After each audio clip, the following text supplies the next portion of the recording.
ಮೊನ್ನೆ ನಡೆದ ಬೈ ಎಲೆಕ್ಷನ್ನಲ್ಲಿ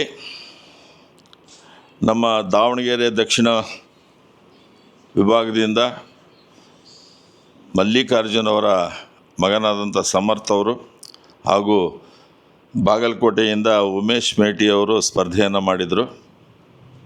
ಈ ಎರಡೂ ಕ್ಷೇತ್ರದಲ್ಲಿ ಅಮೋಘವಾಗಿ ಜಯಭೇರಿ ಬಾರಿಸಿರ್ತಕ್ಕಂಥ ನಮ್ಮ ದಾವಣಗೆರೆ ದಕ್ಷಿಣ ಕ್ಷೇತ್ರದ ಸಮರ್ಥ್ ಅವರಿಗೂ ಹಾಗೂ ಉಮೇಶ್ ಮೇಟಿ ಅವರಿಗೂ ನನ್ನ ವೈಯಕ್ತಿಕವಾಗಿ ಅಭಿನಂದನೆಗಳನ್ನ ಶುಭಾಶಯಗಳನ್ನ ಹೇಳ್ತಾ, ನಮ್ಮ ಕರ್ನಾಟಕ ರಾಜ್ಯದ ಮುಖ್ಯಮಂತ್ರಿಗಳಾದಂಥ ಸಿದ್ದರಾಮಯ್ಯನವರಾಗಿರ್ಬೋದು, ಉಪಮುಖ್ಯಮಂತ್ರಿಗಳಾದಂಥ ಡಿ ಕೆ ಶಿವಕುಮಾರ್ ಅವರು ಸತತ ಪ್ರಯತ್ನದಿಂದ ಈ ಎರಡೂ ಗೆಲುವಿಗೆ ನಮ್ಮ ಕಾಂಗ್ರೆಸ್ ಸರ್ಕಾರನೇ ಕಾರಣ ಅಂತ ಹೇಳೋದ್ರಲ್ಲಿ ಅತಿಶಯೋಕ್ತಿ ಆಗಲಾರದು.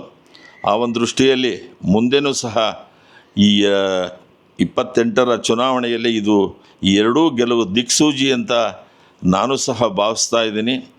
ನಮ್ಮ ಕಾಂಗ್ರೆಸ್ ಸರ್ಕಾರದ 3 ವರ್ಷ ಯಶಸ್ವಿಯಾಗಿ ನಡೆಸ್ಕೊಂಡು ಬಂದಿದೆ.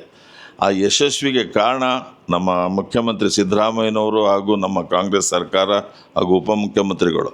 ಆ ಒಂದು ದೃಷ್ಟಿಯಲ್ಲಿ ನಾನು ನಿಮ್ಮಲ್ಲಿ ಜನತೆಯ ಪರವಾಗಿ, ಹರಿಹರ ಕ್ಷೇತ್ರದ ತಾಲೂಕಿನ ಜನತೆಯ ಪರವಾಗಿ, ನಮ್ಮೆಲ್ಲರ ಪರವಾಗಿ ಕೇಳ್ಕೊಳ್ಳೋದೇನಂತ ಹೇಳಿದ್ರೆ, ಇವರ ಸಮರ್ಥ್ ಅವರಿಗೆ ಮುಂದಿನ ಉಜ್ವಲ ಭವಿಷ್ಯ ಇದೆ. ಅವರು ಒಳ್ಳೊಳ್ಳೆ ಕೆಲಸ ಕಾರ್ಯಗಳನ್ನ ಮಾಡಿ ದೇವರು ಅವರಿಗೆ ಎಲ್ಲ ಶಕ್ತಿಯನ್ನು ಕೊಡಲಿ. ಅವರಿಗೆ ಮತ್ತೊಮ್ಮೆ ಅಭಿನಂದನೆಗಳು ಹೊರಡಿಸಿ ನನ್ನ 2 ಮಾತು ಮುಗಿಸೋದನ್ನು. ಜೈ ಕಾಂಗ್ರೆಸ್. ನಕ್ಷತ್ರ ಟಿವಿ ಲೋಕಲ್ ನ್ಯೂಸ್, ಇದು ನಿಮ್ಮದೇ ಧ್ವನಿ.